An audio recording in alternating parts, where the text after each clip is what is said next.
Okay, so I got three questions for you, Sheikh. My first question is, what's the proper method for making the intention for Wudu, for Ghusl, and for Salah?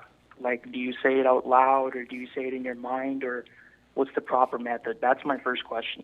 Okay, intention in Arabic and niyyah.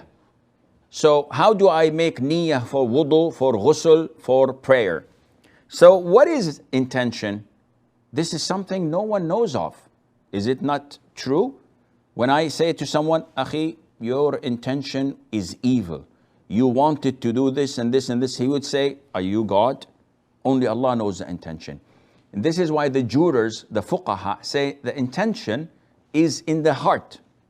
What does that mean? Meaning that no one knows about it except me. So for example, if someone puts a dish of biryani in front of me, do I utter and say, I intend to reach out and grab a bite? If I want to go to the bathroom and answer the call of nature, do I say before entering, okay, I talk to myself, I intend to go and do my 101 or 102? Nobody does this. So the intention is something that is firm in your heart that you want to do it. So one is walking after making wudu in home to the masjid, enters the masjid, says Allahu Akbar, shaitan comes to him. You did not have intention for fard. Said, are you crazy?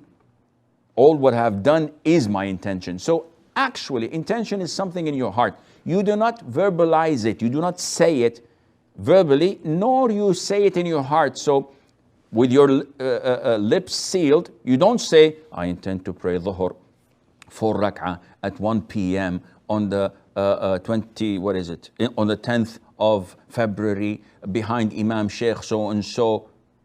All of this is an innovation. You do not say anything. You know that this is dhuhr time or asr or whatever, and you simply praying the prayer of the time in the masjid. You simply say Allahu Akbar and you begin your prayer. So this is intention.